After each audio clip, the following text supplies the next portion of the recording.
The new regime has taken over for the Miami Dolphins. It includes, of course, head coach Jeff Hafley, who you saw last night, a brand new cast of characters on the gridiron, Jon-Eric Sullivan, the new general manager, and one of the consultants, Dallas Cowboys great, Hall of Famer, Troy Aikman. Mr. Monday Night. It's interesting that you say that because Mr. Monday Night, and I think he does a great job with Joe Buck on the Monday Night Football broadcast. He's got his Monday Night Football gig, and then he's also got now his gig where he's consulting with the Miami Dolphins. Well, therein lies a conflict of interest because Troy Aikman, as the co-anchor or the color commentator for Monday Night Football, has maybe more access to all the 32 teams than other people, which could be a conflict because maybe he could hear, see, or get knowledge of things that a consultant for another team probably shouldn't have or could be advantageous to the Dolphins. Now, if you're a Dolphins fan, you're like, what's the problem? Well, there is no problem for that. But the rest of the league might see a little something wrong with that. Well, Troy Aikman was asked earlier this week on a podcast about like, well, how are you going to kind of maneuver between being the Dolphins consultant and Monday Night Football? And he says, not a big deal because honestly, he doesn't foresee the Miami Dolphins being on the broadcast. The Dolphins are not expected to be very good this year. They're getting out of cap hell, and so there's no Monday night game with the Dolphins this year. So. Yeah. But if you do your job properly and you've hired the right people, it's with a possibility that you might be doing. Here's what I'd say is, and I get it, yeah, and I've talked to the commissioner, and he's fine with what I'm doing and my role But I think that anyone that's behind a mic that's calling a game, there's a conflict of interest because you have relationships in this business. I've been doing it for 25 years, and I have friendships every week that I call a game, whether it's a head coach or an offensive coordinator or a player, or whoever it is. And so I would argue that every broadcaster has a conflict when they're calling a game. You're absolutely right. So how that plays in, and I'll just be very transparent. I mean, I don't know if I'll come out right away and say, hey, I've been involved in doing this because it'll be a year from now. But I think as long as you're upfront with the viewer and let them know the deal, that they can take away from that as far as whether or not you're biased in your analysis.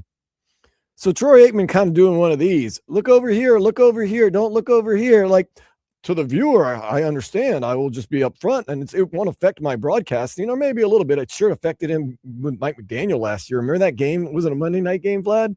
Where he just really gave Mike McDaniel the business, and we didn't know at the time that he had already been hired as a consultant for the Miami Dolphins. But in lies the bigger problem, not that he's not having a conflict of broadcasting, because, to be honest with you, conflict of broadcasting is a conflict of broadcasting. I don't think it hurts or harms anyone. The problem is conflict of him being in rooms that maybe most consultants for other teams shouldn't be in. So now, Troy Aikman, they have enacted the whole Tom Brady rule. Tom Brady, of course, part owner of the Las Vegas Raiders, but also a broadcaster for Fox.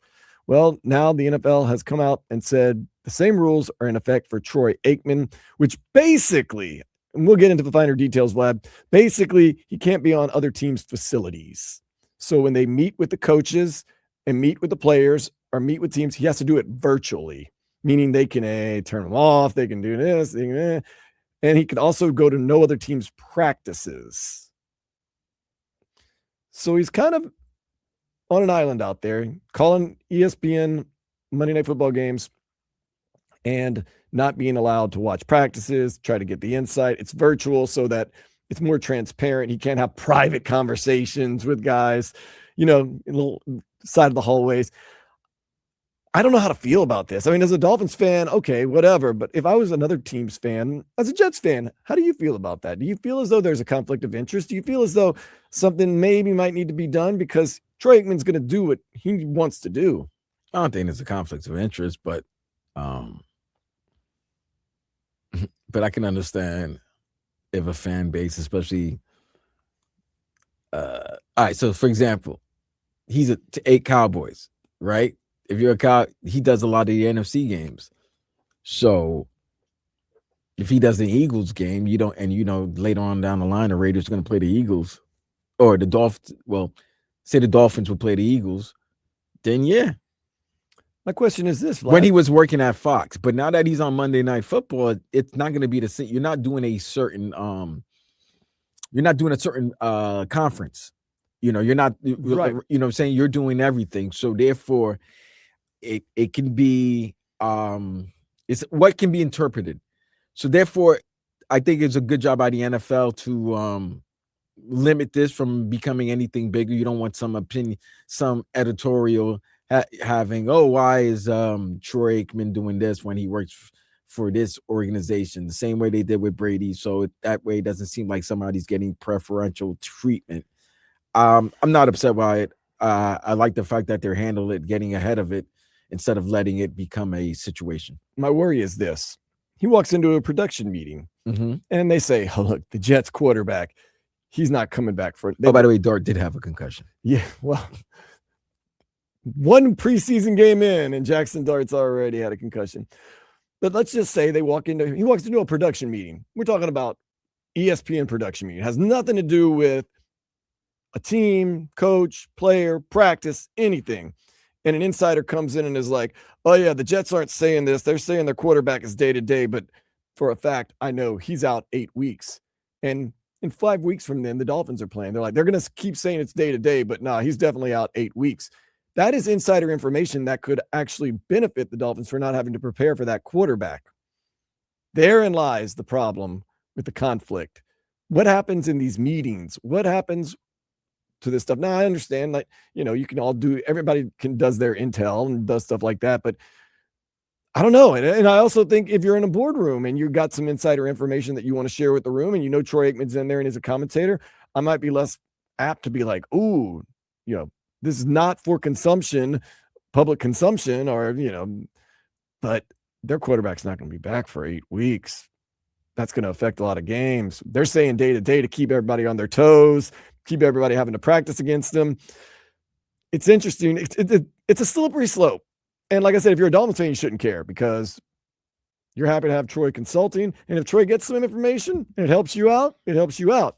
But for other fans, I could see where you could be a little bit worried about it. I like it for the fact that you're letting everybody know where you stand, what's the rules. That you've made efforts to limit him. Right. So you made efforts on everyone. So this is the rules for anybody that's coming to this field, entering this line of work. Same thing would have happened with Matt Ryan if Matt Ryan continued to be correct. What's it, general manager of the Falcons? Well, I don't even know if he's general manager. He's like president of football operations with the Falcons, and he still wanted to do a CBS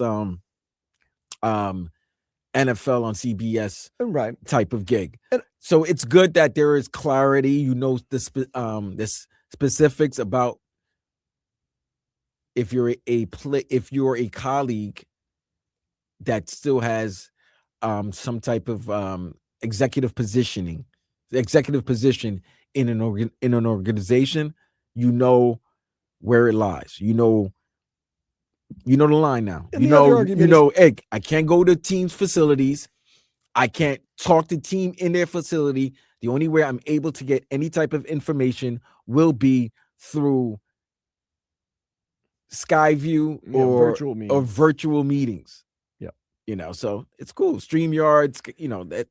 Yeah. And I mean, the other argument for that would be like Bill Cowher. I don't know if Bill Cowher has anything to do with the Steelers organization as far as structurally, but we know that he loves the Steelers. We know that he could be privy to information. What's not for Bill Cowher to go back and find some information? But it's okay that's okay because he's only going to go back to the booth. Like he's going back to the studio. Right. But what if somebody, I'm talking about a guy that's working a game. Remember, he's not with Joe Buck and Laura Rutledge or Lisa Salters. You're not with them all 5 days of the week. You probably meet up with them probably Thursday or Friday of that week. Because remember, the game's on a Monday, so that's an extra day for those two teams that are playing on a Monday night. So you're not talking to them till probably Thursday or Friday. So whatever information you get, you still could. Hey, you know what? These guys are talking about implementing a new system here or a new set of plays for this particular player. When this particular player comes in, this is the package that they want to run. You can't get that information, and then in 3 weeks the Dolphins are playing said opponent. because guess what? Information can be shared. I also like how Troy Aikman has very high expectations for this year's Dolphins team. You mean he has the correct expectations for this year's Dolphins team? I just said he doesn't have high expectations. So that means he has the correct expectations. Hey, look, they're in Cap Hill. They won't be on Monday Night Football.